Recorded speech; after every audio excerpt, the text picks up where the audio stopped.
प्रिय दर्शकों, एक बार फिर डी के मोटिवेशन यूट्यूब चैनल में आप सभी का स्वागत है। चाहे प्राण ही क्यों न त्यागने पड़े, पर इन 3 स्थानों पर अपने सगे भाई पर भी भरोसा मत करना, अन्यथा आपका धन तो नष्ट होगा ही, साथ ही आपकी सबसे प्रिय स्त्री भी आपको छोड़ सकती है। प्रिय दर्शक बंधु, यह कथा अत्यंत ज्ञान से परिपूर्ण है। यदि आप इन बातों को श्रद्धा और ध्यान से सुन लें तो आपके जीवन में कभी कोई संकट नहीं आएगा। तो आइए आपका समय व्यर्थ न करते हुए इस पावन कथा का आरंभ करते हैं। पुराने समय में रूपगढ़ नाम का एक राज्य था, जहां राजा अभिनव प्रताप का शासन था। राजा बहुत ही शक्तिशाली और न्यायप्रिय थे। उनके कर्मों में दक्षता और नीतियों में दृढ़ता के कारण वे पूरे राज्य में प्रसिद्ध थे। एक ओर वे दयालु और प्रजा के कल्याण में रुचि रखने वाले थे, वहीं गलती होने पर कठोर निर्णय लेने से भी पीछे नहीं हटते थे। इस कारण उनके दरबारी भी उनसे काफी डरते थे। राजा का एक छोटा भाई था जिसका नाम शुभाकर था। शुभाकर की आयु मात्र 12 वर्ष थी। राजा की एक रानी भी थी जो स्वभाव में अत्यंत सरल और सीधी थी। हालांकि राजा उन्हें अधिक पसंद नहीं करते थे, लेकिन रानी शुभाकर से अत्यधिक स्नेह रखती थीं और उसे अपने पुत्र समान मानती थीं। शुभाकर भी रानी को मां के समान पूज्य मानता था, क्योंकि रानी ने ही उसे उसकी माता के स्वर्गवास के बाद पाला था। राजा ने रानी से विवाह भी इसीलिए किया था कि शुभाकर का पालन पोषण ठीक से हो सके। एक दिन राजा अभिनव प्रताप अपने शाही बाग में प्रातः भ्रमण कर रहे थे। चलते चलते वे एक सिल्फर के पेड़ के नीचे पहुंचे और अचानक उनके पैर में सिल्फर का कांटा चुभ गया। राजा वहीं बैठ गए और अपने मंत्री सुरेश को बुलवाया। मंत्री ने देखा कि कांटा काफी बड़ा और गहरा चुभा था। उसने बड़ी सावधानी से कांटा निकाला, लेकिन राजा का पैर घायल हो गया। दर्द से व्याकुल राजा ने मंत्री से कहा, हमारे बाग में यह कांटों वाला पेड़ कहां से आ गया? इसे तुरंत कटवा दो। बाग में कांटेदार पेड़ पौधे नहीं होने चाहिए। मंत्री सुरेश ने निवेदन किया, महाराज, यह सिल्फर का पेड़ औषधीय गुणों से युक्त है। गर्मी के दिनों में इसके रस का सेवन करने से लू नहीं लगती। क्या आप इस पर पुनः विचार करेंगे? राजा ने क्रोधित होकर कहा, मेरा कष्ट तुम्हारे पेड़ से बड़ा है। यह चतुराई है तुम्हारी? तुरंत आदेश दो कि न केवल हमारे बाग से बल्कि पूरे नगर से कांटेदार पेड़ पौधे हटा दिए जाएं। भविष्य में यदि मेरे पैर में कांटा चुभा तो तुम्हारी खैर नहीं। मंत्री ने आदेश का पालन करते हुए सैनिकों को नगर भर से कांटेदार पेड़ पौधे हटाने के लिए भेजा। अगले दिन मंत्री राजा का हालचाल लेने उनके कक्ष में पहुंचे। राजा ने कहा, मेरा पैर तो ठीक हो रहा है, परंतु अब एक नई समस्या है। जब मैं महल में घूमता हूं तो घाव पर धूल जम जाती है। मैं चाहता हूं कि नगर और महल से पूरी धूल साफ कर दी जाए। इसमें जितना भी खर्च हो वह राजकोष से ले लो। मंत्री यह सुनकर चिंतित हो गए। उस समय चमड़े के जूते चप्पल प्रचलन में नहीं थे और राजा खड़ाऊ पहनते थे, जिससे उन्हें घाव पर दर्द होता था। मंत्री ने सोचा, मिट्टी और धूल को पूरी तरह से हटाना असंभव है। भूमि से धूल उड़ती ही रहेगी। मंत्री के 2 गुप्त सलाहकार थे जो कठिन समस्याओं का समाधान खोजने में मदद करते थे। मंत्री ने सलाहकारों से मिलने का निश्चय किया। रास्ते में उसे जनार्दन नामक एक चतुर व्यक्ति मिला। जनार्दन समझ गया कि मंत्री किसी बड़ी समस्या में उलझे हैं। वह मंत्री का पीछा करते करते उसके सलाहकारों के स्थान पर पहुंच गया और उनकी बातचीत सुनने लगा। मंत्री ने अपने सलाहकारों से कहा, मित्रों, एक बड़ी समस्या सामने आई है। हमारे राजा का आदेश है कि पूरे नगर से धूल गायब कर दी जाए। नगर में धूल का कहीं भी नामो निशान नहीं होना चाहिए। आप लोग इस समस्या का समाधान अपने अनुसार सुझाएं। एक व्यक्ति ने कहा, यह तो बहुत मुश्किल काम है। भला धूल को कैसे गायब किया जा सकता है? यह मेरे समझ से बाहर है। दूसरे व्यक्ति ने सुझाव दिया, मंत्री जी, यदि हम पूरे नगर में सफाई का काम लगवा दें तो कुछ ही दिनों में धूल खत्म हो जाएगी। तभी जनार्दन ने कहा, मंत्री जी, मेरे पास एक उपाय है। यदि आप अनुमति दें तो मैं इसे साझा करूं। मंत्री ने गुस्से में कहा, अरे मूर्ख, तुम यहां खड़े होकर हमारी बातें सुन रहे हो। तुम्हें नहीं पता कि दूसरों की बातें सुनना अशिष्टता है। जल्दी यहां से चले जाओ, वरना मैं तुम्हें दंडित कर दूंगा। जनार्दन वहां से चला गया। मंत्री ने अपने सलाहकारों से कहा, तुम लोग आज से ही सफाई का काम शुरू कर दो। पूरे नगर की सफाई 2 दिनों के भीतर हो जानी चाहिए, चाहे इसके लिए दिन रात मेहनत करनी पड़े। मंत्री महल लौट आया। अगले दिन नगर से कुछ लोग राजा से मिलने महल पहुंचे। राजा ने उन्हें देखकर पूछा, आप लोग यहां क्यों आए हैं, मुझे बताइए। एक सज्जन व्यक्ति ने कहा, महाराज, हम आपको कुछ दिखाना चाहते हैं, कृपया हमारे साथ महल के बाहर चलें। राजा उनके साथ महल के बाहर आए, लेकिन जैसे ही बाहर निकले धूल मिट्टी के कारण खांसने लगे और तुरंत वापस महल लौट गए। नगरवासियों ने बताया, महाराज, यह सब आपके मंत्री का किया धरा है। उन्होंने पूरे नगर में झाड़ू लगवाकर धूल ही धूल कर दी है। यदि ऐसा ही चलता रहा तो हमारे नगर के लोग बीमार हो जाएंगे। राजा ने तुरंत मंत्री को बुलाकर कहा, मूर्ख मंत्री, यह क्या तमाशा है? मैंने तुम्हें झाड़ू लगवाने के लिए थोड़ी कहा था। मैंने तुम्हें धूल साफ करने का आदेश दिया था और तुम पूरे नगर को बीमार बनाने में जुट गए हो। तुरंत इस मूर्खतापूर्ण काम को बंद करो और 2 दिनों के भीतर कोई दूसरा उपाय निकालो। मुझे नगर में कहीं भी धूल नहीं चाहिए। मंत्री उल्टे पांव अपने सलाहकारों के पास भागा और कहा, मैंने पहले ही कहा था कि यह उपाय काम नहीं करेगा, लेकिन तुम लोगों ने अपनी उल्टी बुद्धि लगा दी। अब कोई दूसरा उपाय सुझाओ और ध्यान रहे, इस बार कोई गलती नहीं होनी चाहिए। सलाहकारों ने कहा, मंत्री जी, इसका सिर्फ एक ही उपाय है। पूरे नगर में ईंटें बिछवा दी जाएं और नियमित रूप से उनकी धुलाई करवाई जाए। इसके अलावा और कोई तरीका नहीं है। मंत्री को यह सुझाव पसंद आया। उन्होंने आदेश दिया, यह काम कल से शुरू हो जाना चाहिए। इसे जल्द से जल्द पूरा करो। अगले दिन फिर से राजा के दरबार में भीड़ जुट गई। इस बार पूरे नगर के लोग वहां इकट्ठा हुए थे। राजा ने नगरवासियों से पूछा, आप लोग यहां क्यों आए हैं? स्पष्ट शब्दों में बताइए कि बात क्या है। एक व्यक्ति बोला, महाराज, कृपा करें और हमें चैन से जीने दें। हम आपके संरक्षण में जीते हैं और आप ही हमारे पालन करता हैं। हमारे साथ न्याय करें। राजा ने कहा, हमें विस्तार से बताओ कि समस्या क्या है। हम तुम्हारी बात समझ नहीं पा रहे हैं। उस व्यक्ति ने कहा, महाराज, हमारा नगर खेती पर जीवित है। हम दिन रात खेतों में मेहनत करके अनाज उपजाते हैं, जिससे हमारा जीवन चलता है। लेकिन आपके मंत्री ने पूरे नगर में ईंटें बिछवाने का काम शुरू कर दिया है। महाराज, यदि पूरा नगर ईंटों से ढक जाएगा तो हम खेती कहां करेंगे? अगर खेती नहीं करेंगे तो हमारे परिवार कैसे जीवित रहेंगे? पूरा नगर भूखा मर जाएगा। राजा ने गुस्से में मंत्री से कहा, मंत्री जी, यह क्या मूर्खता है? मैंने आपको धूल साफ कराने का आदेश दिया था और आप पूरे नगर में ईंटें बिछवा रहे हैं। यदि हर जगह ईंटें बिछ जाएंगी तो किसान खेती कैसे करेंगे? आखिर यह काम आपने किस उद्देश्य से किया है? मंत्री ने सिर झुकाकर कहा, महाराज, क्षमा करें, लेकिन धूल हटाने का हमारे पास यही एकमात्र उपाय है। यदि किसी के पास बेहतर उपाय है तो उसे बताने दें। तभी भीड़ से जनार्दन बाहर आया और बोला, महाराज, मेरे पास इसका एक उपाय है। यदि आप अनुमति दें तो मैं इसे प्रस्तुत करूं। मंत्री ने उसे डांटते हुए कहा, अरे मूर्ख, तू यहां भी आ गया। मैंने तुझसे कहा था कि यह काम चतुर लोगों का है। तुम्हारे जैसे अनपढ़ इसमें कुछ नहीं कर सकते। राजा ने मंत्री को डांटते हुए कहा, मंत्री जी, यह मत भूलिए कि यह भी हमारे नगर का नागरिक है। राज दरबार में इसे भी अपनी बात रखने का अधिकार है। इसे अपनी बात कहने दें। जनार्दन ने कहा, महाराज, मैंने आपके लिए एक समाधान सोचा है। उसने राजा को एक चमड़े का जूता भेंट किया। राजा ने उसे पहना और जनार्दन से पूछा, यह क्या है? जनार्दन ने उत्तर दिया, महाराज, यह मैंने अपनी बुद्धि और श्रम से बनाया है। इसे पहनने के बाद आप चाहे कीचड़ में चलें या धूल में, आपके पैर गंदे नहीं होंगे।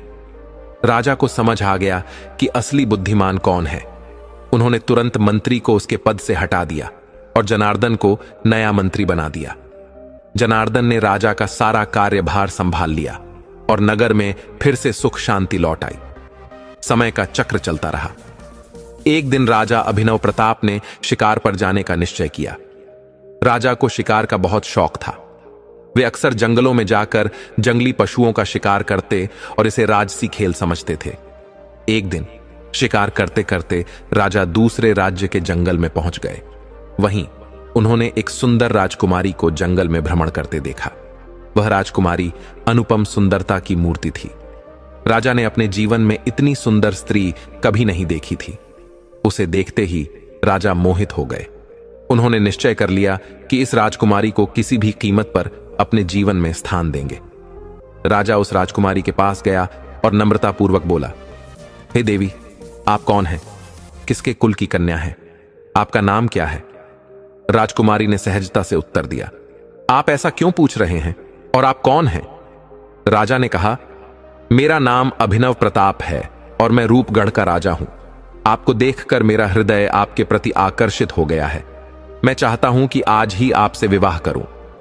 राजकुमारी थोड़ी असहज हो गई, परंतु उन्होंने अपने आप को संभालते हुए कहा, मैं राजा सूरजदेव की पुत्री कंचनलता हूं। विवाह का निर्णय मेरे पिता ही करेंगे। यदि आप मुझसे विवाह करना चाहते हैं तो मेरे पिता से अनुमति लें। यदि वे सहमत होंगे तो मुझे कोई आपत्ति नहीं होगी। वैसे भी आप मेरे राज्य में प्रवेश कर चुके हैं। जंगल के पार ही मेरे पिता का भव्य महल है। आप उनसे आज ही मिल सकते हैं। राजा ने कहा, मैं आपके लिए किसी भी कठिनाई को पार कर सकता हूं। यह जंगल तो मेरे लिए तुच्छ है। मैं आज ही आपके पिता से मिलूंगा। राजा सूरजदेव के दरबार में पहुंचे और अपनी इच्छा व्यक्त की। उन्होंने कहा, मैं रूपगढ़ का राजा अभिनव प्रताप हूं। आपकी पुत्री कंचनलता मुझे अत्यंत प्रिय हो गई है। मैं आज ही उनसे विवाह करना चाहता हूं। राजा सूरजदेव ने मुस्कुराते हुए कहा, यह हमारे लिए सौभाग्य की बात होगी, परंतु आज ही विवाह करना उचित नहीं प्रतीत होता। हमें थोड़ा समय चाहिए ताकि हमारे हित मित्र, बंधु बांधव इस शुभ अवसर में सम्मिलित हो सकें। राजा अभिनव प्रताप बोले, आपका विचार उचित है, परंतु राजाओं के विवाह में कई बार कठिनाइयां उत्पन्न हो जाती हैं। मित्रों के साथ हमारे शत्रु भी आ जाते हैं। यदि राजकुमारी अत्यंत सुंदर हो तो कुछ शत्रु हानि पहुंचाने का प्रयास कर सकते हैं। इसलिए मैं चाहता हूं कि यह विवाह शीघ्र ही संपन्न हो। राजा सूरजदेव ने कहा, यदि आप शीघ्र विवाह करना चाहते हैं तो मुझे कोई आपत्ति नहीं है। राजा सूरजदेव ने अपनी पुत्री कंचनलता का विवाह राजा अभिनव प्रताप से धूमधाम से करा दिया। राजा अभिनव प्रताप अपनी दुल्हन कंचनलता को लेकर महल लौट आए। महल में बड़ी रानी को राजा के व्यवहार पर कोई आश्चर्य नहीं हुआ, क्योंकि वह जानती थीं कि राजा उनके प्रति अधिक प्रेम नहीं रखते। कंचनलता महल में आकर बहुत प्रसन्न थीं और राजा से अत्यधिक प्रेम करती थीं। राजा भी अधिकतर समय कंचनलता के साथ व्यतीत करते। इधर बड़ी रानी ने शुभाकर को पुत्र समान मान लिया और उसके पालन पोषण में ध्यान देने लगी। एक दिन राजा ने सोचा, देखता हूं रानी कंचनलता मुझसे कितना प्रेम करती है। उन्होंने अपने एक सैनिक को बुलाया और कहा, तुम रानी कंचनलता के पास जाओ और उदास चेहरा बनाकर कहो कि राजा की सीढ़ियों से गिरकर मृत्यु हो गई है। सैनिक घबराते हुए बोला, महाराज, मुझसे इतना बड़ा झूठ नहीं बोला जाएगा। कृपया यह कार्य किसी और से कराएं। राजा ने गंभीर स्वर में कहा, यह राजा का आदेश है। यदि तुमने इसे नहीं माना तो तुम्हें शूली पर चढ़ा दिया जाएगा। सैनिक भयभीत हो गया। उसने सोचा, यदि राजा की बात नहीं मानूंगा तो मुझे शूली पर चढ़ा दिया जाएगा, और यदि उनकी बात मान लेता हूं तो रानी क्रोधित होकर मुझे दंड देंगी। मेरी मृत्यु निश्चित है, तो क्यों ना राजा के आदेश का पालन करूं। अंततः सैनिक ने भारी मन से राजा की झूठी खबर रानी तक पहुंचाने का निश्चय किया। सैनिक ने महारानी कंचनलता के कक्ष में प्रवेश किया। वह हाथ जोड़कर उनके सामने खड़ा हुआ और दूह खबरी आवाज में बोला, महारानी, महाराज सीढ़ियों से गिर गए और उनकी मृत्यु हो गई है। इतना सुनते ही महारानी का हृदय जैसे थम गया। बिना कुछ बोले ही वे धड़ाम से गिर पड़ी। उनके प्राण निकल चुके थे। सैनिक, जो इस बात से पहले ही भयभीत था, सहम गया। वही हुआ जिसका उसे डर था। सैनिक तुरंत राजा के पास दौड़ा और घबराई हुई आवाज में बोला, महाराज, जल्दी चलिए, महारानी के कक्ष में कुछ अनहोनी हो गई है। मेरी बात सुनते ही महारानी कुछ बोल नहीं पाई और बेसुध हो गईं। राजा तेजी से महारानी के कक्ष में पहुंचे। उनके साथ दरबार के सभी वैद्य भी आए, लेकिन वैद्यों ने स्पष्ट कर दिया कि महारानी अब इस संसार में नहीं रहीं। यह सुनकर राजा का हृदय जैसे फट गया। उन्होंने पछताते हुए कहा, यह सब मेरी ही गलती है। मेरी रानी इतनी पतिव्रता थी कि मेरी मृत्यु की खबर सुनते ही उन्होंने प्राण त्याग दिए। मैं कितना अधर्मी और पापी हूं जो अपनी रानी पर शंका कर बैठा। मेरी रानी संसार की सबसे सुंदर, सबसे पवित्र स्त्री थी। ऐसा अद्भुत स्त्रीत्व फिर कभी इस संसार में जन्म नहीं लेगा। राजा ने निर्णय किया, इतना बड़ा पाप करने के बाद मेरे जीने का कोई अर्थ नहीं। जब मेरी रानी ही नहीं रही तो मैं कैसे जी सकता हूं? मेरी सजा मृत्यु ही है। मैं अपनी रानी के साथ चिता पर सत्य हो जाऊंगा। उन्होंने मंत्रियों को आदेश दिया, रानी के लिए चिता तैयार की जाए और वह इतनी बड़ी हो कि मैं भी उसके साथ समा जाऊं। यह सुनते ही पूरे महल में हड़कंप मच गया। बड़ी रानी ने राजा को समझाने का बहुत प्रयास किया। उन्होंने कहा, महाराज, आप इतने बड़े राज्य के स्वामी हैं, प्रजा की पूरी जिम्मेदारी आपके कंधों पर है। आप इस तरह अपने कर्तव्यों से मुंह नहीं मोड़ सकते। लेकिन राजा किसी की बात सुनने को तैयार नहीं थे। दादी रानी ने यह स्थिति देखकर अपने देवर शुभाकर चंद्र से कहा, तुम तुरंत जंगल जाओ। हमारे गुरुजी वहां तपस्या कर रहे हैं। वे एक सिद्ध संत हैं। उन्हें राज्य में बुलाकर लाओ। उन्हें बताओ कि राजा ने यह घातक निर्णय ले लिया है और उनकी उपस्थिति से ही यह संकट टल सकता है। उधर मंत्री ने राजा और रानी के लिए चिता तैयार करवा दी। राजा रानी के साथ चिता पर बैठ गए। ब्राह्मण मंत्रोच्चार कर रहे थे। बस अब अग्नि प्रज्वलित करने की देर थी। तभी शुभाकर चंद्र संत को लेकर आ पहुंचे। संत चिता के पास पहुंचते ही गिरने का नाटक करने लगे। उनके हाथ से मिट्टी का कमंडल छूटकर टूट गया। संत वहीं बैठकर विलाप करने लगे। राजा ने यह दृश्य देखा और आश्चर्यचकित रह गए। उन्होंने संत से पूछा, गुरुदेव, आप इस मिट्टी के कमंडल के लिए इतना विलाप क्यों कर रहे हैं? यह तो साधारण चीज है। मैं आपके लिए दूसरा कमंडल ले आऊंगा।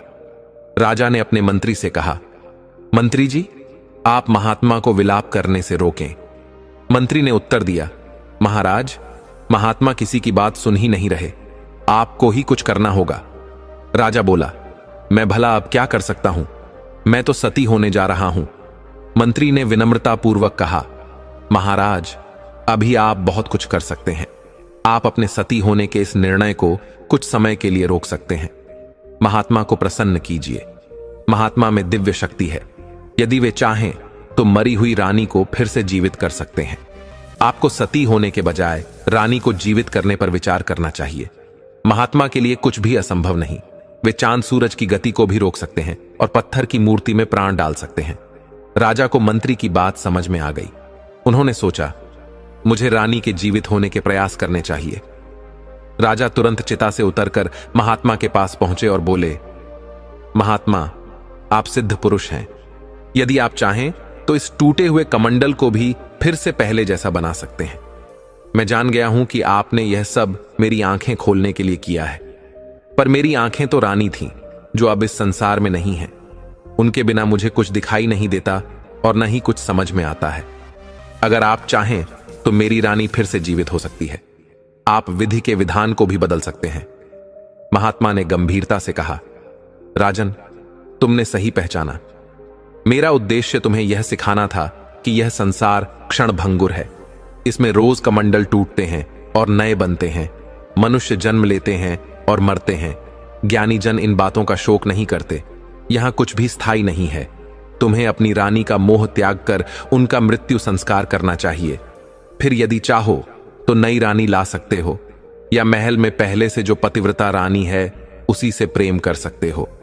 राजा बोले, महात्मा, मैं आपको पहले ही बता चुका हूं कि यह रानी मेरी आंख थी। उसके बिना मैं अंधा हूं।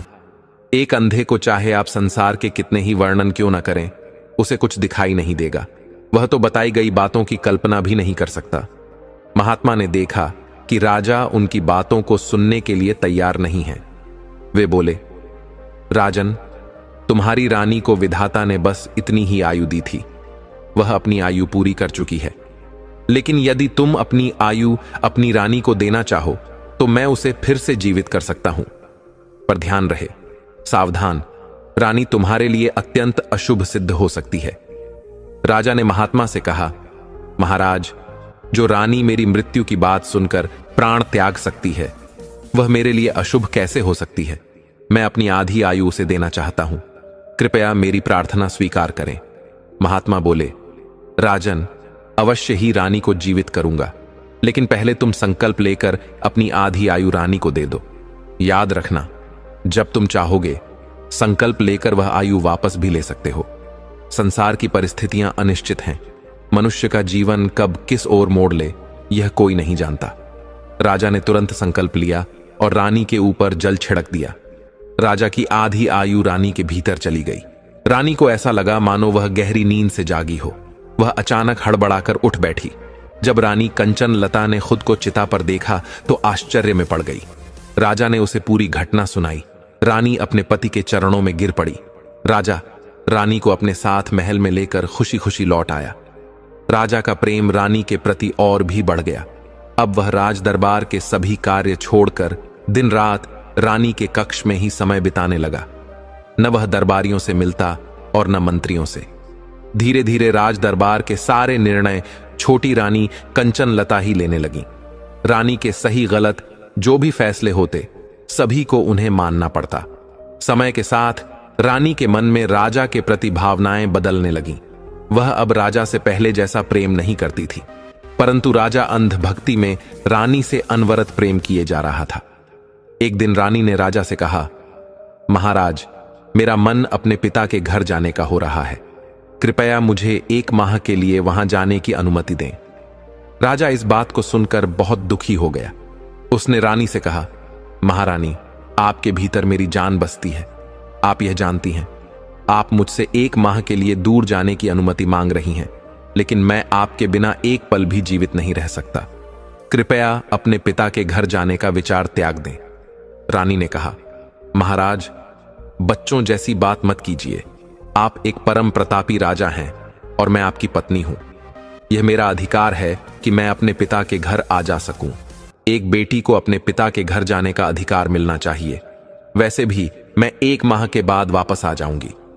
रानी ने जैसे तैसे राजा को समझाया और अपने पिता के नगर चली गई। जब रानी अपने पिता के घर थी तब उसकी नजरें घोड़ों के अस्तबल के रखवाले पर ठहर गईं। वह व्यक्ति राजकुमारी को घुड़सवारी का प्रशिक्षण देता था और अक्सर उसे जंगल में भी ले जाया करता था। इस दौरान रानी कंचन लता का दिल उस घुड़सवार पर आ गया। वह घुड़सवार भी राजकुमारी से बेइंतहा प्रेम करने लगा, लेकिन तभी रानी को वापस महल लौटना पड़ा। 1 साल तक वह घुड़सवार रानी से दूर रहा, लेकिन एक दिन वह रानी से संदेशवाहक बनकर आ मिला। रानी के दिल में उसके लिए फिर से प्रेम उमड़ आया, लेकिन महल में उससे मिलना रानी के लिए खतरे से खाली नहीं था। रानी के सुझाव पर वह राजा के महल से दूर जंगल में एक झोपड़ी बनाकर रहने लगा। रानी आधी रात को चुपके से राजा के पास से उठती और जंगल में किसी से मिलने चली जाती। पहले वह गुप्त दरवाजे से जाती थी, लेकिन समय के साथ उसने मुख्य दरवाजे से भी जाना शुरू कर दिया। वह अपने चहेते द्वारपाल को पहरे पर रखती और उसे इस बात को गोपनीय रखने के लिए प्रतिदिन 10 स्वर्ण मुद्राएं देती। द्वारपाल भी इस लालच में चुप रहता। यदि वह कभी इस बात का खुलासा करता तो रानी उसे कठोर दंड देकर मिट्टी में दफना देती। राजा के सामने यह सब संभव नहीं था, क्योंकि वह रानी के प्रति अंध प्रेम करता था और रानी के बारे में कुछ भी बुरा सुनना उसे सहन नहीं था। उधर बड़ी रानी को हमेशा छोटी रानी पर शंका रहती थी। वह चौकन्नी रहती और मन ही मन यही चाहती थी कि छोटी रानी को कभी संतान न हो। ऐसा होने से राजा के छोटे भाई शुभाकर का राज्यारोहण का मार्ग साफ हो जाता। एक दिन बड़ी रानी आधी रात को अपने कक्ष से निकलकर महल की छत पर गई। छत पर उसे किसी के कदमों की आहट सुनाई दी। उसने नीचे देखा और पाया कि छोटी रानी खूब सज धज कर 16 श्रृंगार किए हुए महल से बाहर जा रही थी। द्वारपाल उसे बिना रोके आराम से बाहर जाने दे रहा था। इतनी रात में इस तरह श्रृंगार करके महल से बाहर जाना बड़ी रानी के मन में शंका पैदा कर गया। वह स्त्री थी और समझते देर नहीं लगी कि छोटी रानी सैर या हवा खाने नहीं जा रही थी, बल्कि व्यभिचार करने जा रही थी। बड़ी रानी के मन में यह विचार आया कि चूंकि राजा से छोटी रानी को कोई संतान नहीं हुई है, वह किसी अन्य पुरुष से अवैध संतान उत्पन्न कर राज्य पर अपनी पकड़ बनाए रखना चाहती है। बड़ी रानी पूरी रात छत पर बैठी रही और भोर के समय छोटी रानी को लौटते देखा। उसके अस्त व्यस्त कपड़े और बिखरे बाल स्पष्ट संकेत दे रहे थे कि वह व्यभिचार करके लौटी थी। बड़ी रानी ने सोचा कि वह यह बात राजा से जाकर कह दे, लेकिन फिर उसे एहसास हुआ कि राजा अब वह नहीं रहा जो उसे रानी बनाकर लाया था। अब वह पूरी तरह छोटी रानी का गुलाम बन चुका है। राजा वही करेगा जो छोटी रानी कहेगी। तब बड़ी रानी ने शुभाकर को इस बात के लिए तैयार करने का निश्चय किया। उसने शुभाकर को बुलाकर कहा, शुभाकर, तुम मेरे देवर ही नहीं, पुत्र समान हो। तुम इस राज्य के वारिस हो। राज्य में हो रहे गलत कार्यों का विरोध करना तुम्हारा धर्म है। छोटी रानी गलत मार्ग पर चल पड़ी है। उसे राजा से कोई सच्चा प्रेम नहीं है। वह हर रात राजा को धोखा दे रही है। तुम्हें उसे रोकना होगा ताकि वह गलत कार्यों में न पड़ी रहे और राजा की प्रतिष्ठा बनी रहे। शुभाकर ने सिर झुकाकर कहा, माताजी, आपके लिए मैं सब कुछ हूं। आप मेरे लिए राजा भी हैं, रानी भी। जो आदेश देंगी उसका पालन करूंगा। यदि आप कहती हैं तो मैं राजा की प्रिय रानी को भी उसके गलत कार्यों से रोकूंगा और राजा को इस बारे में बताऊंगा। शुभाकर बड़ी रानी के निर्देशानुसार आधी रात को छोटी रानी का पीछा करने लगा। जब छोटी रानी महल से निकलकर मुख्य द्वार पर पहुंची, शुभाकर उसके सामने खड़ा हो गया और बोला, भाभी, इतनी रात को आप अकेले कहां जा रही हैं? छोटी रानी ने सहजता से जवाब दिया, शुभाकर, मैं थोड़ा सैर करने निकली हूं। तुम जाओ, आराम करो। मैं थोड़ी देर में वापस आ जाऊंगी। शुभाकर ने छोटी रानी से कहा, मेरी छोटी भाभी आधी रात को अकेली सैर के लिए जाएं और मैं चुपचाप सो जाऊं? यह भला कैसे हो सकता है? किसी भी स्त्री को रात में अकेले घर से नहीं निकलना चाहिए। मैं तुम्हारे साथ चलूंगा। छोटी रानी बोली, शुभाकर, तुम मेरा कहना मानो और लौट जाओ। यह मेरा निजी मामला है। शुभाकर दृढ़ता से बोला, मैं लौटने वाला नहीं हूं। आज मैं पता लगाकर ही रहूंगा कि तुम किससे मिलने जाती हो। तुम्हारी इस चालाकी से मेरे भाई को धोखा देना सही नहीं है। रानी गुस्से में बोली, शुभा, तुम पर बड़ी रानी के कहने का झूठा प्रभाव पड़ गया है। तुम्हें नहीं पता इसका अंजाम कितना बुरा होगा। इसलिए कहती हूं, अपना मुंह बंद रखो और जाकर सो जाओ। शुभाकर ने सख्ती से कहा, छोटी रानी, अपनी धौंस किसी और पर दिखाना। मैं तुम्हें कहीं जाने नहीं दूंगा। छोटी रानी को लगा कि इस बहस का शोर राजा तक पहुंच सकता है। अगर राजा जाग गया और उसने मुझे अपने कक्ष में न पाया तो मुश्किलें बढ़ जाएंगी। रानी ने अपनी चाल बदलते हुए कहा, शुभा, तुम्हारा बस यही चाहना था कि मैं महल से बाहर न जाऊं। तो लो, मैं नहीं जाऊंगी। तुम जीत गए, मैं हार गई। अब तो खुश हो। वह अपने कक्ष में लौट गई, लेकिन उसके मन में बेचैनी छा गई। उसे लगने लगा कि अगर शुभाकर ने राजा को मेरे जंगल जाने की बात बता दी तो राजा मुझ पर क्रोध करेगा और शायद मुझे मौत की सजा दे देगा। रानी ने मन ही मन सोचा, शुभाकर मेरे लिए काल बन चुका है। इसे रास्ते से हटाना ही होगा। ऐसा उपाय करना होगा कि राजा खुद उसे फांसी चढ़ा दे। दूसरी ओर शुभाकर सोच रहा था, रानी जब खुद रास्ते पर लौट आई है तो मैं यह बात राजा से क्यों कहूं और विवाद क्यों पैदा करूं। वह शांतिपूर्वक सो गया। उधर रानी ने योजना बनाई। वह गुसलखाने में गई, अपने वस्त्र फाड़ लिए और बाल बिखेर कर रोती हुई राजा के पास पहुंची।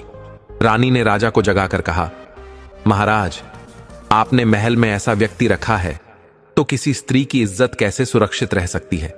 राजा चौंक कर बोले, क्या हुआ? तुम रो क्यों रही हो? रानी ने कहा, शुभाकर ने गुसलखाने में मेरे सम्मान पर हाथ डाला है। राजा बोले, तुम यह क्या कह रही हो? शुभाकर अभी बच्चा है, उसे इन बातों की समझ कहां? रानी ने आंसू पोंछते हुए कहा, मुझे पता था कि आप यही कहेंगे। वह आपका भाई है, उसकी कोई भी गलती आपको नहीं दिखेगी। लेकिन यह पहली बार नहीं है। 1 महीने पहले भी उसने मेरी इज्जत पर हाथ डाला था। तब मैंने खून का घूंट पीकर किसी से कुछ नहीं कहा, पर अब यह उसकी आदत बन चुकी है। आप तय कर लीजिए कि मैं इस महल में रहूंगी या शुभाकर। उसे फांसी पर चढ़ा दें, यही सही होगा। राजा बोले, रानी, धीरज रखो। शुभाकर को सजा जरूर मिलेगी, लेकिन फांसी नहीं। मैंने अपनी मां से वचन दिया है कि उसकी कोई भी बड़ी गलती पर उसे मृत्युदंड नहीं दूंगा। हां, मैं उसे देश निकाला दे सकता हूं। राजा ने शुभाकर को कक्ष में बुलाया और कहा, तुमने अपनी भाभी के सम्मान पर हाथ क्यों डाला? शुभाकर ने शांतिपूर्वक कहा, महाराज, आप यह क्या कह रहे हैं? बड़ी भाभी ने मुझे पाला है।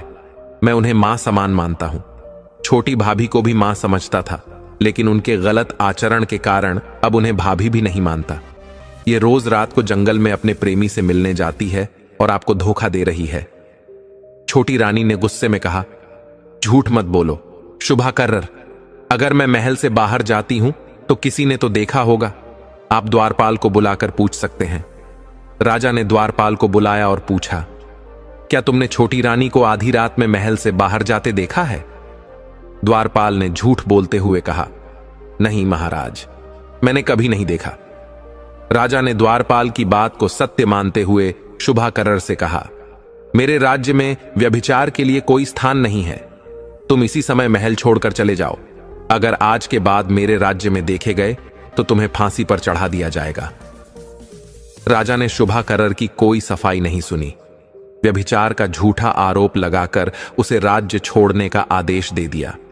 राजा ने कहा कि अगर शुभाकर्र फिर कभी राज्य में दिखाई दिया तो उसे फांसी पर चढ़ा दिया जाएगा। शुभाकर्र यह निर्णय सुनकर बड़ी रानी के पास गया।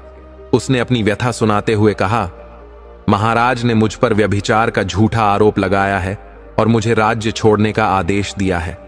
अगर मैं राज्य में वापस आया तो मुझे फांसी दे दी जाएगी। बड़ी रानी ने उसे सांत्वना देते हुए कहा, बेटा, अच्छे कामों में बाधाएं आती हैं, लेकिन निराश मत हो। तुम जंगल में गुरुजी के पास जाओ, वे ही इसका समाधान करेंगे। तुम वही करना जो वे कहेंगे। शुभाकर्र बड़ी रानी से विदा लेकर जंगल में गुरुजी के पास गया। उसने महात्मा से रानी और राजा की सारी बात बताई। महात्मा बोले, शुभाकर्र, तुम्हें राज्य छोड़ने की कोई जरूरत नहीं है। तुम मेरे आश्रम में रहो और शिक्षा ग्रहण करो। याद रखना, कल को यही राज्य तुम्हारा होगा। राजा खुद तुम्हें लेने नंगे पांव आएगा। शुभाकर्र महात्मा के आश्रम में ही रहने लगा। उधर छोटी रानी को पूरा महल और राज्य जैसे मिल गया। अब वह बेधड़क हर रात जंगल में अपने प्रेमी से मिलने जाती थी। द्वारपाल को इस पर शंका हो गई। उसने सोचा, अगर राजा को कभी पता चला कि रानी जंगल में किसी से मिलने जाती है तो वह रानी के साथ मुझे भी फांसी पर चढ़ा देगा। ऐसा तो हो नहीं सकता कि मजा कोई और ले और मैं नाहक बलि का बकरा बन जाऊं। एक दिन द्वारपाल ने रानी से कहा, महारानी, आपका इस तरह जंगल में जाना आपकी जिंदगी के लिए भारी पड़ सकता है और इसके लपेटे में मैं भी आ जाऊंगा। बेहतर होगा कि आप अपने प्रेमी को किसी बहाने महल में नौकर रख लें। फिर आप आराम से मिलती रहिएगा और किसी को कोई खबर भी नहीं होगी। रानी को यह सुझाव बहुत अच्छा लगा। उसने अपने प्रेमी को महल में नौकरी का प्रस्ताव दिया और उसे बुला लिया। राजा को एक साइस घोड़े के रखवाले की जरूरत थी तो उन्होंने उसे रख लिया। अब रानी को जंगल में जाने की कोई जरूरत नहीं थी। वह महल में ही अपने प्रेमी से मिलने लगी। परंतु प्रेमी का मन बदलने लगा। उसने महल की एक विधवा स्त्री जो घुड़साल में काम करती थी से संबंध बना लिए। वह अब रानी की बजाय उस विधवा से ज्यादा प्रेम करने लगा। उधर राजा के मंत्री ने राजा से कहा, महाराज, आपके विवाह को कई वर्ष हो गए हैं, लेकिन अभी तक आपको कोई संतान नहीं हुई। आपको किसी महात्मा से मिलकर आशीर्वाद लेना चाहिए। राजा को यह बात जंच गई। वह जंगल में अपने गुरुजी से मिलने गया। महात्मा ने राजा से आने का कारण पूछा। राजा ने कहा, गुरुदेव, मुझे कोई संतान नहीं है। अगर आप कृपा करें तो मेरा वंश चल सकता है। महात्मा बोले, राजन, मैं आपका वंश कैसे चला सकता हूं? हां, मैं यह चाहता हूं कि आप सदा जवान बने रहें, आपकी मृत्यु कभी ना हो और आप लंबे समय तक राज्य करें, स्त्री सुख का भी आनंद लें। महात्मा ने राजा को एक आम का फल देते हुए कहा, यह सिद्ध किया हुआ फल है। इसे कल सुबह नहा धोकर और पूजा पाठ के बाद खा लेना। आप सदा जवान बने रहेंगे। राजा वह फल लेकर महल लौट आया। उसने विचार किया, अगर मैं यह फल खा लूंगा तो मैं जवान बन जाऊंगा, लेकिन मेरी रानी तो बूढ़ी हो जाएगी। अच्छा होगा यह फल रानी को ही खिला दूं। राजा ने वह फल रानी को खा लेने के लिए दे दिया। रानी ने सोचा, इस फल को खाकर मुझे तो कोई विशेष लाभ नहीं होगा, लेकिन अगर मेरा प्रेमी जवान रहेगा तो मुझे ज्यादा सुख मिलेगा। उसने वह फल अपने प्रेमी को दे दिया। प्रेमी ने सोचा, अगर मैं यह फल अपनी विधवा प्रेमिका को दे दूं तो वह मुझे और अधिक संतुष्टि देगी। विधवा ने सोचा, मैं जवान बनकर कौन सा सुख भोगूंगी, यह फल तो राजा को ही खाना चाहिए। वह फल लेकर राजा के पास गई और बोली, महाराज, मैं आपके लिए एक अद्भुत फल लेकर आई हूं। इसे खाने वाला सदा जवान बना रहता है। राजा ने जब उस फल को देखा तो पहचान लिया कि यह वही फल है जिसे उन्होंने अपनी रानी को दिया था। उन्होंने विधवा से पूछा, सच सच बताओ, यह फल तुम्हें किसने दिया? विधवा ने जवाब दिया, महाराज, यह फल मुझे मेरे प्रेमी साइस ने दिया था। राजा ने साइस को बुलवाया और उससे पूछा, यह फल तुम्हें कहां से मिला? साइस ने सिर झुकाकर उत्तर दिया, यह फल मुझे आपकी रानी ने दिया था। अब राजा को सारी सच्चाई समझ में आ गई। उन्हें याद आया कि उनके छोटे भाई शुभाकरर ने जो कहा था वह सत्य था। रानी वास्तव में व्यभिचारिणी थी। राजा ने गहरी सांस ली और अपने निर्दोष भाई को देश निकाला देने के अपने निर्णय पर पछतावा किया। उन्होंने रानी को बुलवाया और कठोर स्वर में पूछा, तुमने यह फल साइस को क्यों दिया? रानी ने हिम्मत जुटाते हुए कहा, महाराज, अब जब आप सब कुछ जान ही गए हैं तो छिपाने का कोई फायदा नहीं। सच यह है कि मैं साइस से प्रेम करती हूं और लंबे समय से उससे मिलती रही हूं। शुभाकरर को मैंने जानबूझकर फंसाया था। अब मैं आपके साथ नहीं बल्कि अपने प्रेमी के साथ रहना चाहती हूं। राजा क्रोध में बोले, कुलटा, तू जिंदा रहेगी तब ना किसी के साथ रह सकेगी। तेरी जिंदगी तो उधार की थी, जिसे मैंने अपनी आयु देकर बचाया था। अब मैं उसे वापस लेता हूं। राजा ने हाथ में जल लिया और संकल्प करते हुए रानी से उसकी आयु वापस ले ली। जैसे ही उन्होंने जल छोड़ा, रानी की मृत्यु हो गई। राजा ने साइस और द्वारपाल को आजीवन कैद का आदेश दिया। इसके बाद उन्होंने बड़ी रानी को बुलवाया और वह फल उनके हाथ में देते हुए कहा, महारानी, मेरे अपराध को क्षमा करें। मैंने आपके रहते दूसरी रानी को महल में लाकर बहुत बड़ा पाप किया। मैंने अपने छोटे भाई शुभाकरर के साथ भी अन्याय किया। अब मैं अपने पाप का प्रायश्चित करना चाहता हूं। आप यह फल खाएं और हमारे नगर का शासन संभालें।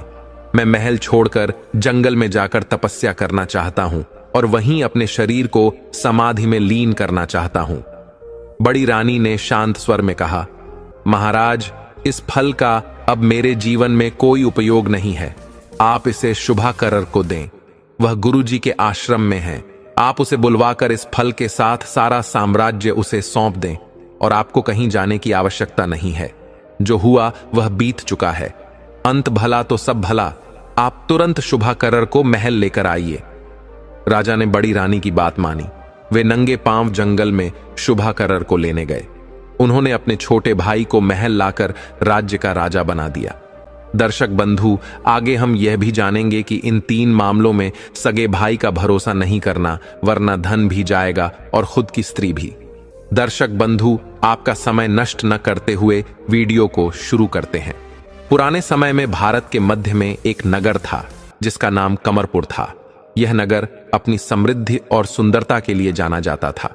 इस नगर में अनेक प्रकार के लोग निवास करते थे। नगर पर एक धर्मपरायण राजा शिवबचन का शासन था।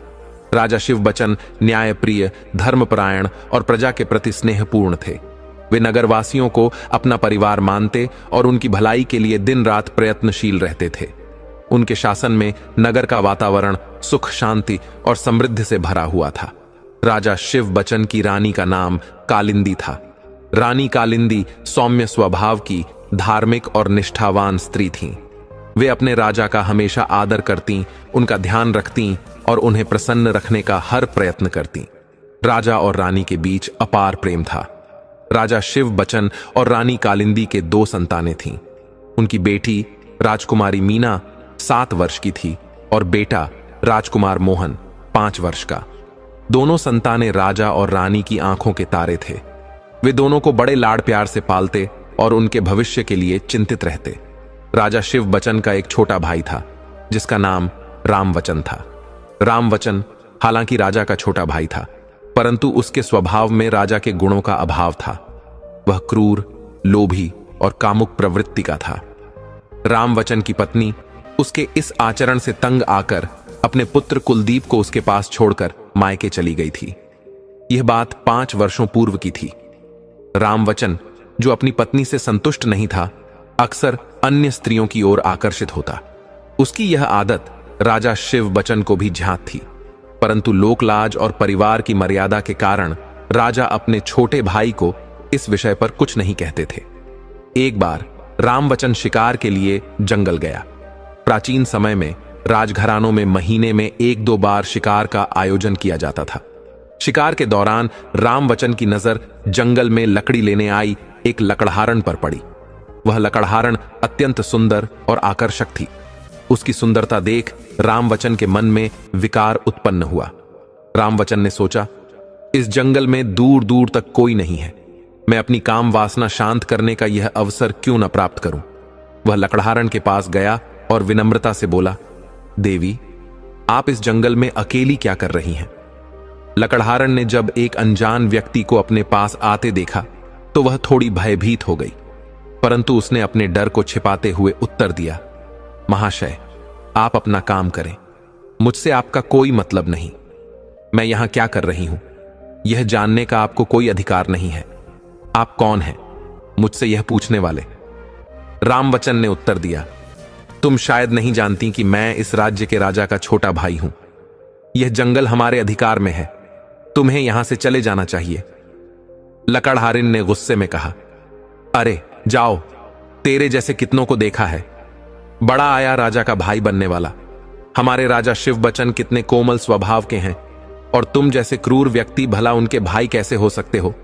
अपने झूठ का पुलिंदा कहीं और लेकर जाओ। रामवचन यह सुनकर क्रोध में आ गया और लकड़हारिन के साथ जबरदस्ती करने लगा। लकड़हारिन ने जोर जोर से चिल्लाना शुरू कर दिया। उधर उसका भाई, जो पास में कुल्हाड़ी से लकड़ी काट रहा था, अपनी बहन की आवाज सुनकर तुरंत वहां आया। जब उसने देखा कि उसकी बहन पर अत्याचार हो रहा है तो उसका गुस्सा 7वें आसमान पर चढ़ गया। उसने बिना देर किए अपनी कुल्हाड़ी उठाई और रामवचन पर वार कर दिया।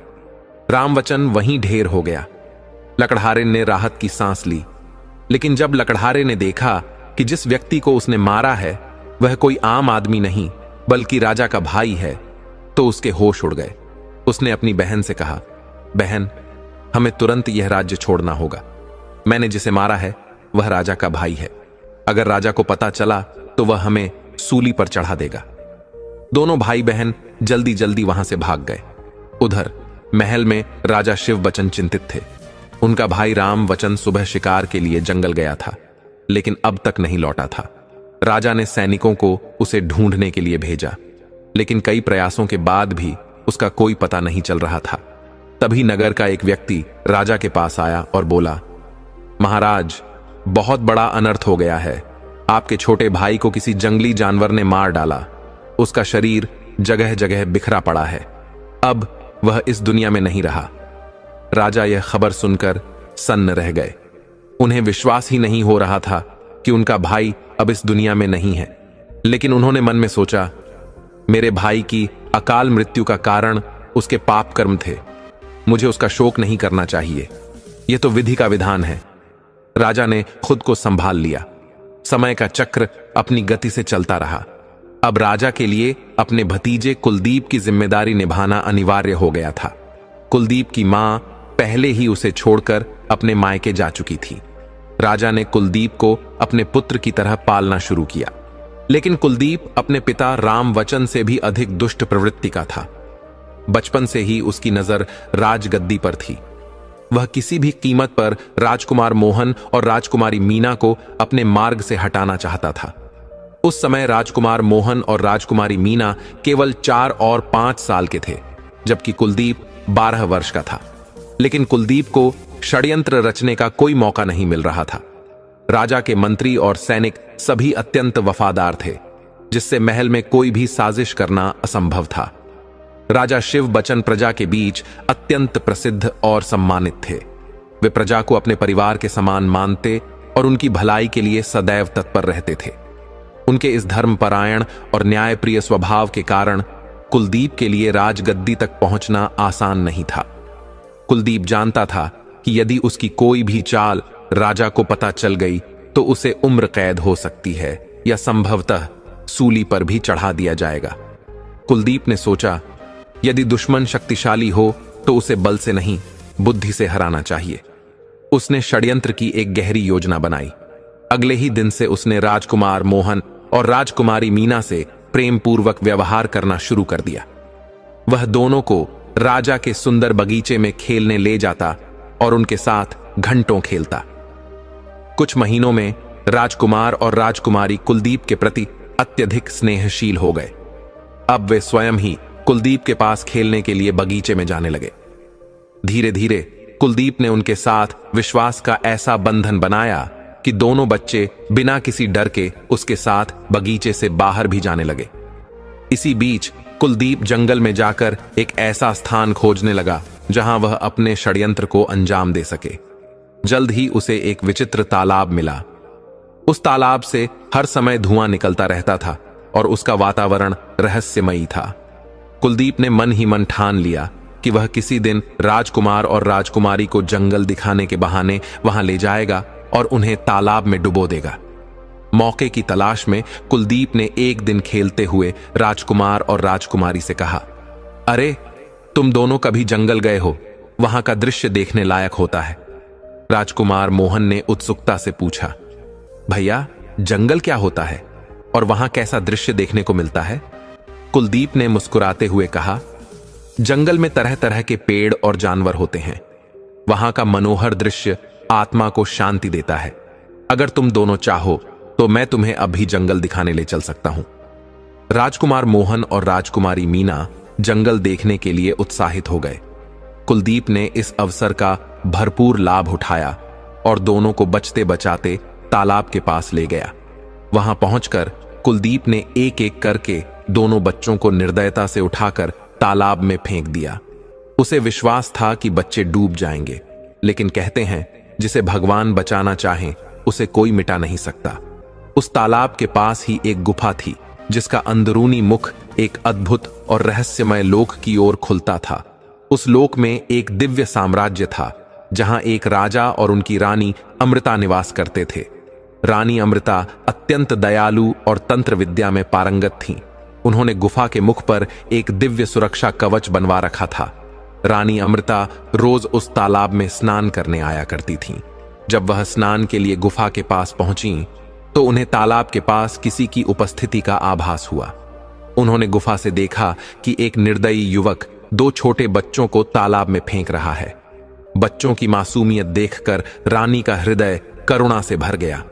उन्होंने तुरंत तंत्र विद्या का प्रयोग कर बच्चों के लिए एक दिव्य सुरक्षा कवच बनाया। इस सुरक्षा कवच के कारण बच्चे तालाब में गिरने के बावजूद डूबे नहीं।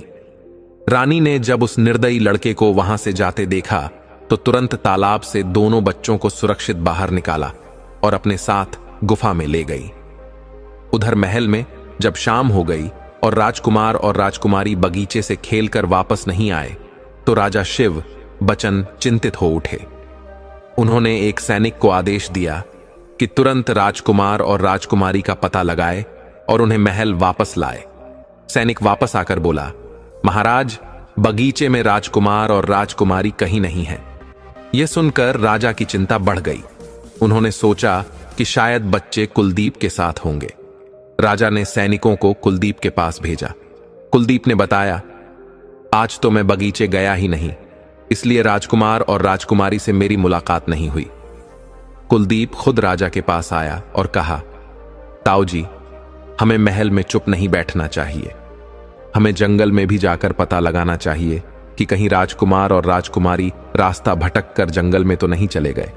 जंगल में रात के जीव जंतु सक्रिय हो जाते हैं और उनकी जान को खतरा हो सकता है। हमें बिना समय गंवाए जंगल की ओर प्रस्थान करना चाहिए। राजा को कुलदीप की बात सही लगी। वह कुलदीप को साथ लेकर जंगल की ओर चल पड़े। राजा और कुलदीप जंगल के अंदर तक राजकुमार और राजकुमारी को ढूंढते हुए गए, लेकिन बच्चे तो वहां हो तब तो मिलते। कुलदीप, जिसने राजकुमार और राजकुमारी को तालाब में फेंक दिया था, राजा के साथ ही था, लेकिन उसके मन में एक और भयानक योजना थी।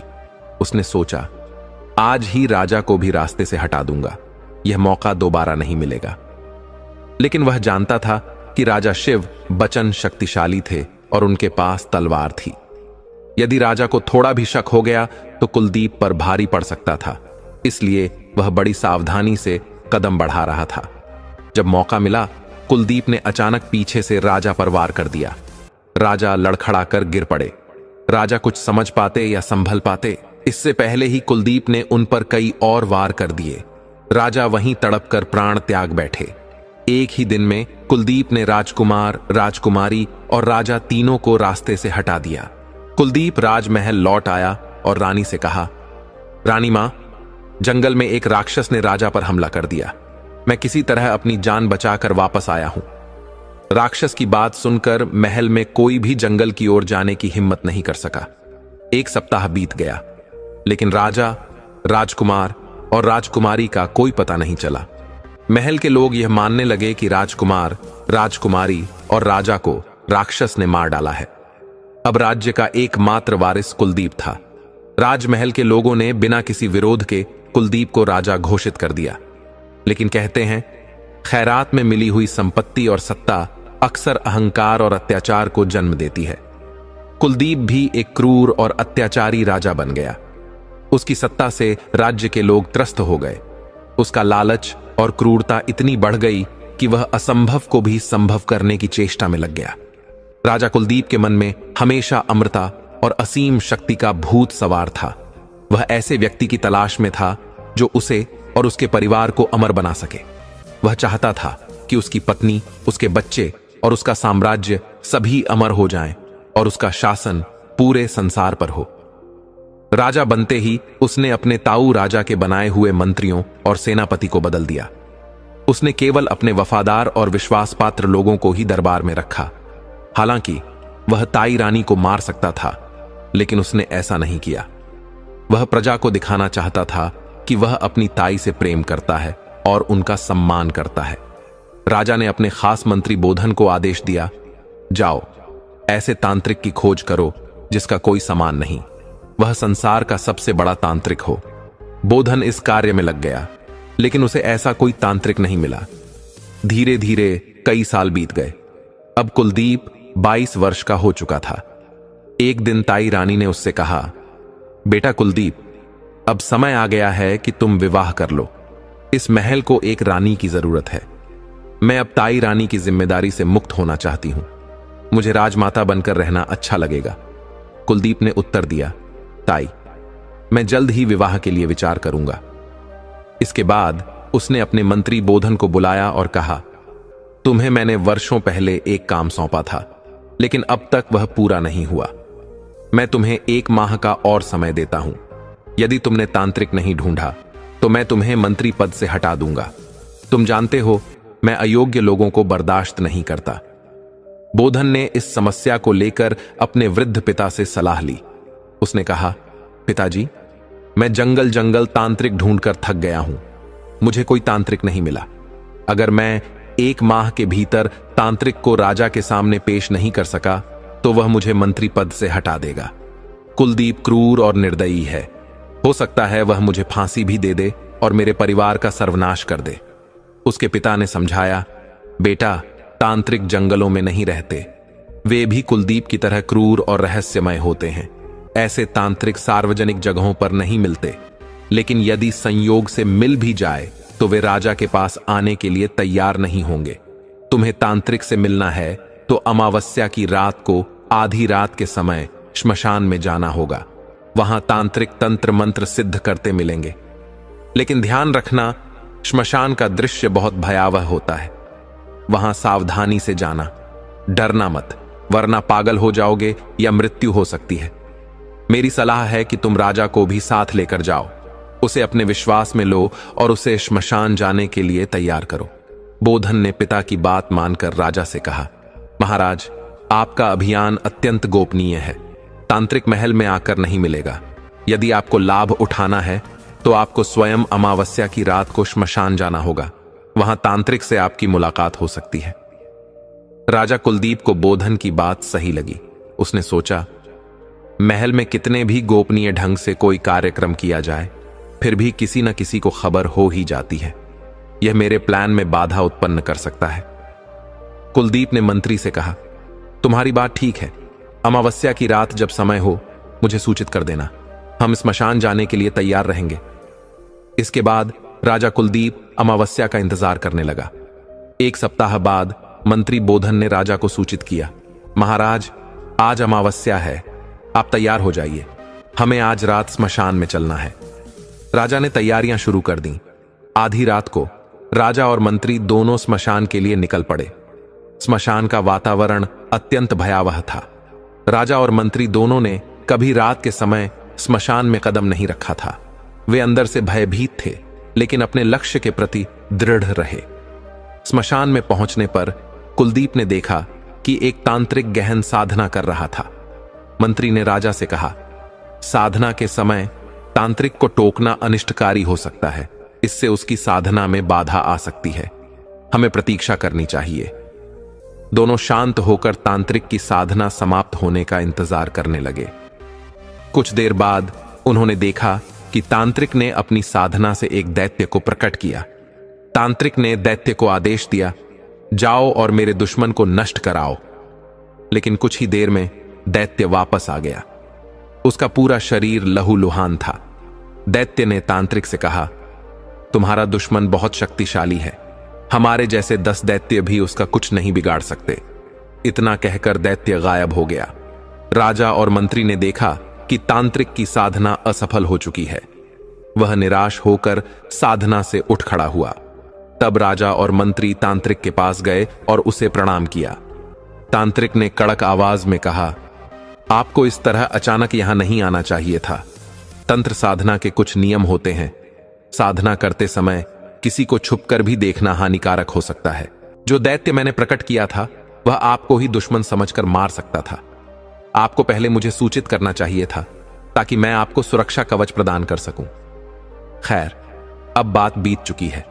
सौभाग्य से आप दोनों कुशल हैं। अब बताइए, आप यहां क्यों आए हैं?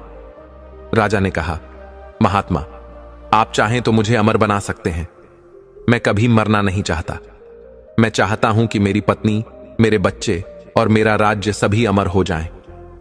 मुझे पूरा विश्वास है कि आप ऐसा कर सकते हैं। तांत्रिक ने उत्तर दिया, आपने ठीक पहचाना। मैं आपको अमर बना सकता हूं, लेकिन यह कोई साधारण कार्य नहीं है।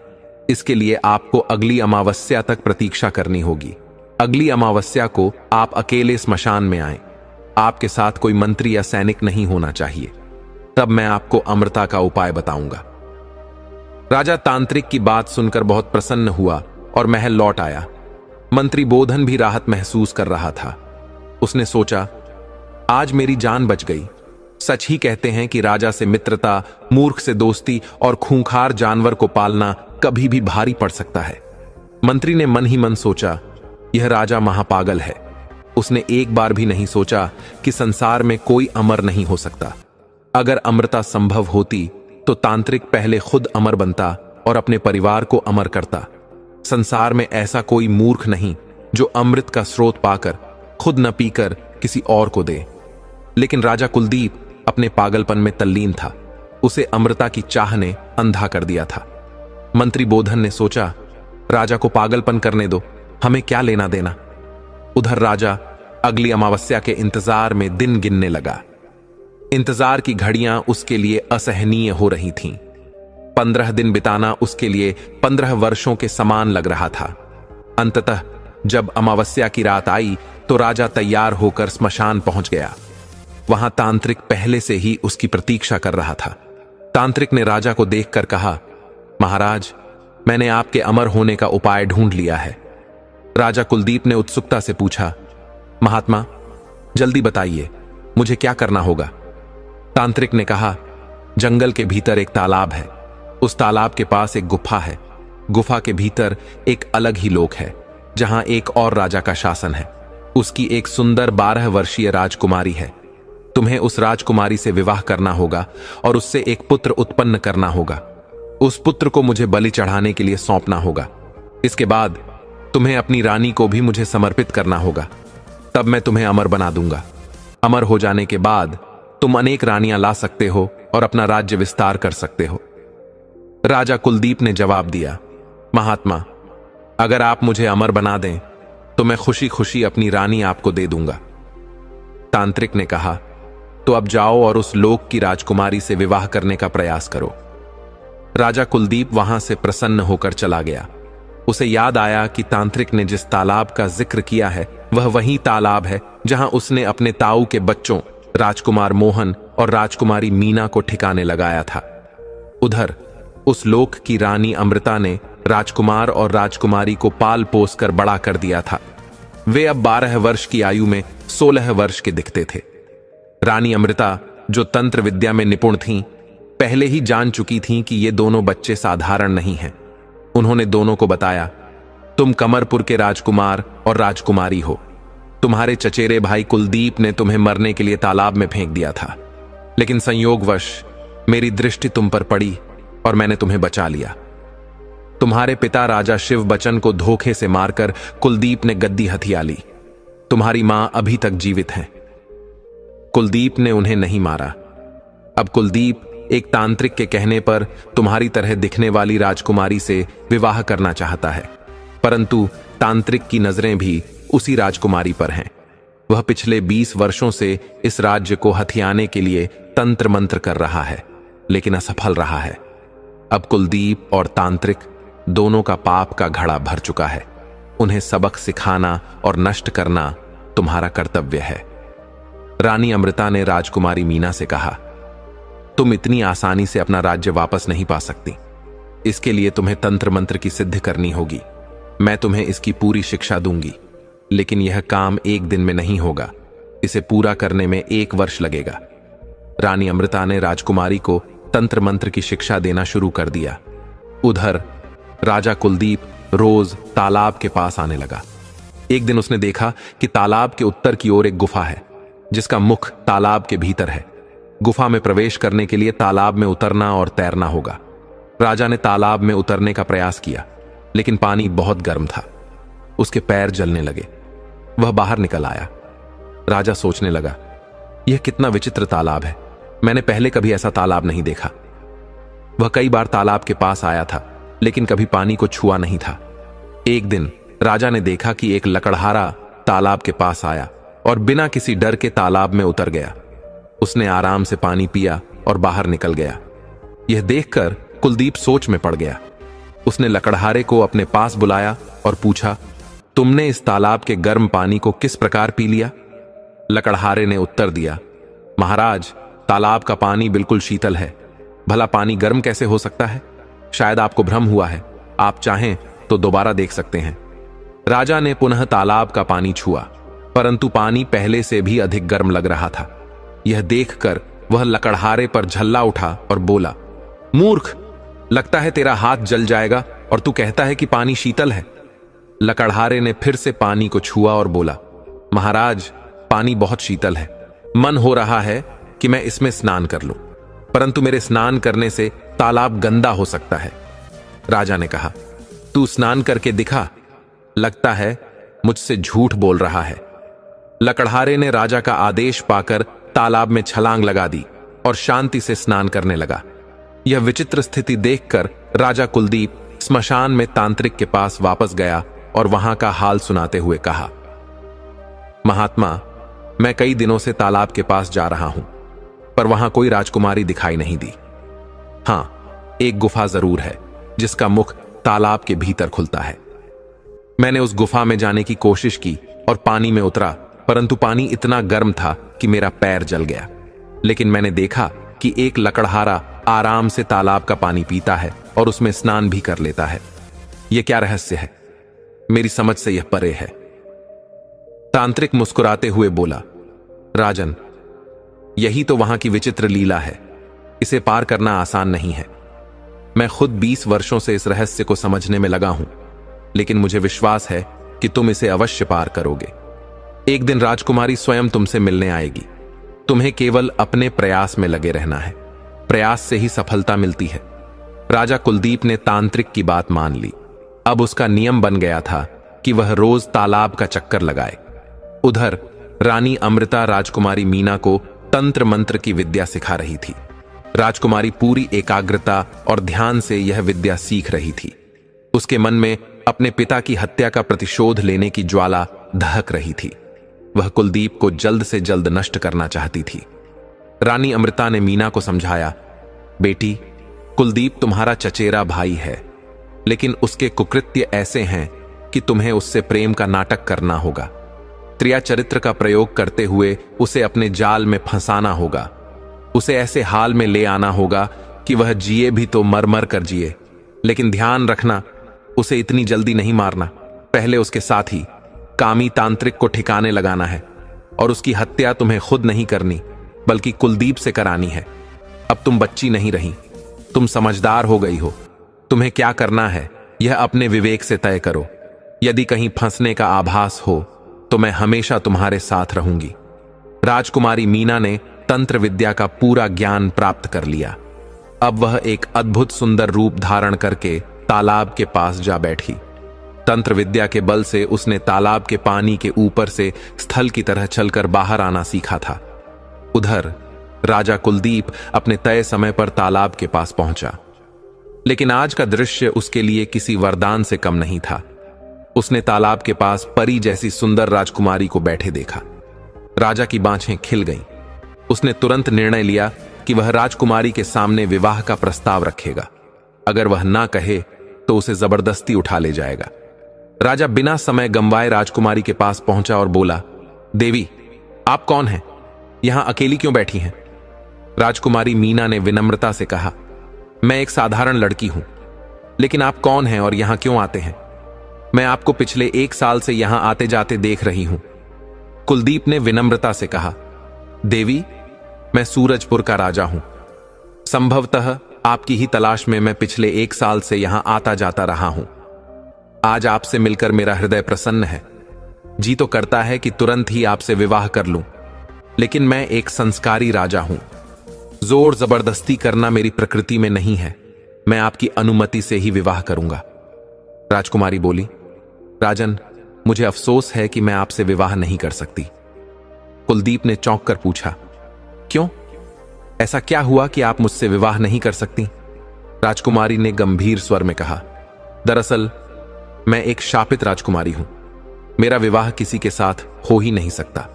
राजा बोला, मैं इन बातों को नहीं मानता।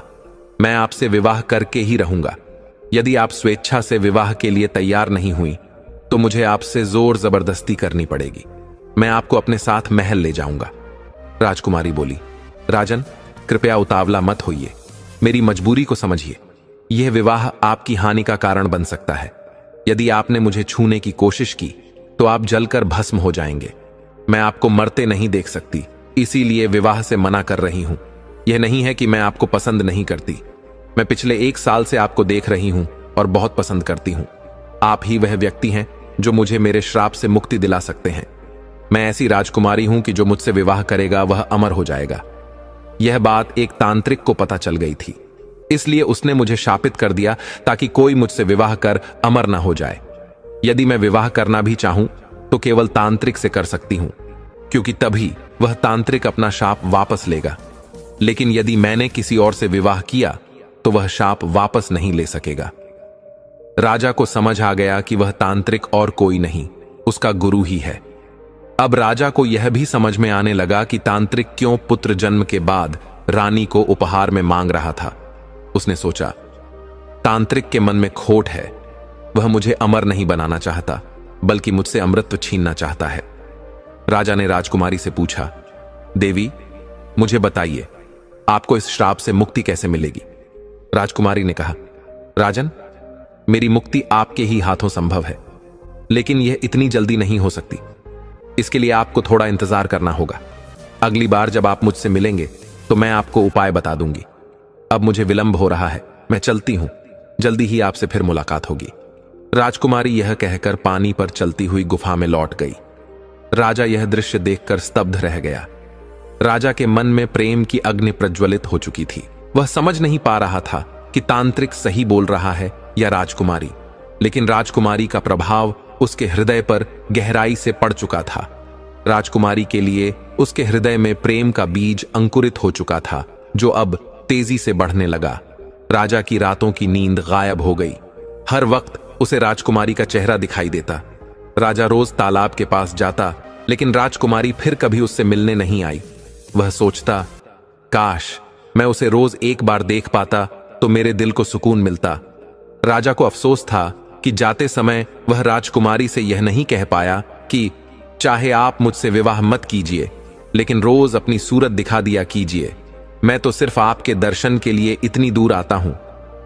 राजा की यह अवस्था 1 महीने तक चलती रही। राजकुमारी गुफा से बाहर नहीं आई। राजा पागलों की तरह उसे ढूंढता रहा। अब उसे न तो खाने की सुध थी न पीने की। उधर रानी अमृता ने राजकुमारी मीना से कहा, बेटी, अब सही वक्त आ गया है। राजा कुलदीप तेरे प्रेम में पागल हो चुका है। इस सुनहरे अवसर का लाभ उठाओ। उसे तांत्रिक की हत्या करने के लिए प्रेरित करो। तांत्रिक के खत्म होने के बाद तुम्हारा काम आसान हो जाएगा। अब लोहा गर्म है, हथौड़ा मारने का समय है। तुम और राजकुमार मोहन मिलकर कुलदीप को उसकी असलियत याद दिला सकते हो और उसे ठिकाने लगा सकते हो। राजकुमारी मीना तुरंत तालाब के किनारे आई, जहां राजा कुलदीप व्याकुल और बेसुध बैठा हुआ था। राजकुमारी ने उसे पुकारा, राजन, कैसी है आपकी अवस्था? राजा ने जब उसकी आवाज सुनी तो उसे लगा कि वह कोई सपना देख रहा है, लेकिन जब उसने ध्यान से देखा तो समझ गया कि यह सपना नहीं, सच्चाई है। राजकुमारी वास्तव में उसके सामने खड़ी थी। राजा भावुक होकर बोला, आपने तो दर्शन देने में भी मुझे मार डाला। इतना समय भी कोई अपने प्रेमी से दूर रहता है? मैं हर दिन आपकी प्रतीक्षा में तड़प रहा था। राजकुमारी ने नम्रता से कहा, राजन, आपकी ही तरह मेरी भी यही दशा थी। अब आप जल्द से जल्द उस तांत्रिक से मुझे मुक्त कराएं और मुझे अपने साथ महल ले चलें। राजा ने उत्सुकता से पूछा, देवी, तांत्रिक के श्राप से आपको मुक्ति कैसे मिल सकती है? इसके लिए मुझे क्या करना होगा? राजकुमारी बोली, आपको उस तांत्रिक की हत्या करनी होगी। अगर आप चाहते हैं कि मेरा मिलन आपके साथ हो तो यह पुण्य कार्य आपको आज ही करना होगा। तब मैं शाप से मुक्त हो जाऊंगी और हम दोनों विवाह करके आपके महल लौट चलेंगे। अब आपके बिना मेरा रहना असंभव है। राजा को लगा कि राजकुमारी उससे भी ज्यादा वेदना में तड़प रही है। उसने तत्काल तांत्रिक की हत्या कर उसे श्राप से मुक्त करने का निर्णय लिया। राजा को तांत्रिक का निवास स्थान मालूम था। वह बिना देरी किए वहां पहुंचा और ध्यान में बैठे तांत्रिक का सिर धड़ से अलग कर दिया। इसके बाद राजा वापस तालाब पर लौटा और राजकुमारी से बोला, देवी, अब देर मत कीजिए। मैंने तांत्रिक को मार डाला है। आप अब श्राप से मुक्त हो चुकी हैं। हमारा विवाह हो सकता है। राजकुमारी, जो पहले से जानती थी कि राजा ने तांत्रिक का अंत कर दिया है, अचानक गंभीर हो गई। उसने राजा को कठोर स्वर में कहा, तुम और मेरा विवाह हो ही नहीं सकता। राजा ने हैरान होकर पूछा, अब क्या समस्या आ गई है? तभी राजकुमारी ने तंत्र विद्या का प्रयोग किया और राजा को रस्सियों से जकड़ दिया। राजा ने घबरा कर कहा, यह मुझे क्या हो रहा है? मुझे कौन बांध रहा है? राजकुमारी बोली, तुम्हें मैं बांध रही हूं। पहले मुझे पहचानो कि मैं कौन हूं। मैं तुम्हारी बहन मीना हूं, जिसे तुमने मेरे भाई मोहन के साथ तालाब में मरने के लिए फेंक दिया था। तुमने हमारे पिता को धोखे से मारकर सत्ता छीन ली और स्वयं राजा बन बैठे। राजा ने चौंक कर कहा, यह कैसे संभव है? तुम बच गईं? राजकुमारी बोली, हां, यह भगवान की कृपा थी। मैं और मोहन दोनों बच गए, लेकिन तुम्हारे अपराधों की सूची यहीं खत्म नहीं होती। तुमने मुझ पर गलत नजर डालने का भी पाप किया है। अब अपने भगवान को याद कर लो। तुम्हारे द्वारा बोई गई पाप की फसल आज काटी जाएगी। इसके बाद राजकुमारी ने राजा को तालाब में धक्का दे दिया। हाथ पैर बंधे होने के कारण राजा कुछ ही देर में डूब कर मर गया। इस प्रकार एक महापापी का अंत हो गया। भाई बहन अपने राज्य लौट आए। उनकी मां उन्हें देखकर बहुत प्रसन्न हुई। राजा कुलदीप द्वारा निष्कासित किए गए सभी मंत्री वापस अपने कार्यों पर लौट आए। राजकुमार मोहन को राज्य का नया राजा बनाया गया। यह सत्य है कि पाप चाहे कितना भी बड़ा हो, वह पुण्य की एक छोटी सी चिंगारी के सामने टिक नहीं सकता। पापी को उसके कर्मों का फल भोगना ही पड़ता है। दर्शक बंधु, हम वह 3 जगह बताने जा रहे हैं जहां पर सगे भाई का भी विश्वास नहीं करना। एक, धन का बंटवारा करते समय जब संपत्ति का बंटवारा हो रहा हो तो सगे भाई पर भी आंख मूंद कर विश्वास करना घातक हो सकता है। कई बार लालच और स्वार्थ भाईचारे को पीछे छोड़ देता है, इसलिए हर दस्तावेज और निर्णय को ध्यान से जांचना चाहिए। उदाहरण, अगर आप अपने हिस्से की जमीन या धन का अधिकार बिना देखे छोड़ देते हैं तो भविष्य में यह आपके लिए परेशानी का कारण बन सकता है। 2, स्त्री पत्नी या प्रेमिका के मामले में पति पत्नी का रिश्ता पवित्र होता है, लेकिन अगर आपका सगा भाई इस रिश्ते में दखल देने लगे या पत्नी के प्रति गलत इरादे रखे तो उस पर विश्वास करना बड़ी भूल हो सकती है। उदाहरण, कई बार परिवार में भाई बहाने से पत्नी के करीब आने की कोशिश कर सकता है। ऐसी स्थितियों में सतर्क रहना और सीमा बनाए रखना आवश्यक है। 3. राजनीति या व्यापार में साझेदारी करते समय व्यापार या राजनीतिक फैसलों में सगे भाई का भी स्वार्थ हो सकता है। साझा व्यवसाय या राजनीतिक जिम्मेदारियों में कभी कभी भाई अपने लाभ के लिए आपको नुकसान पहुंचा सकता है। उदाहरण के लिए, अगर आपने साझेदारी में व्यापार शुरू किया और आपके भाई ने गुप्त रूप से धन निकाल लिया तो यह आपके लिए भारी आर्थिक संकट का कारण बन सकता है। रिश्तों में विश्वास जरूरी है, लेकिन विवेक और सतर्कता के साथ। 3 स्थानों पर धन, स्त्री और व्यापार के मामले में सगे भाई का भी विश्वास सोच समझकर करना चाहिए। गलत निर्णय जीवन को बर्बाद कर सकता है। अगर आपको हमारी यह कहानी अच्छी लगी हो तो हमारे चैनल को सब्सक्राइब करें, लाइक करें और कमेंट बॉक्स में। तो मिलते हैं आपसे अगली वीडियो में। तब तक के लिए अपना ख्याल रखिए और खुश रहिए। धन्यवाद।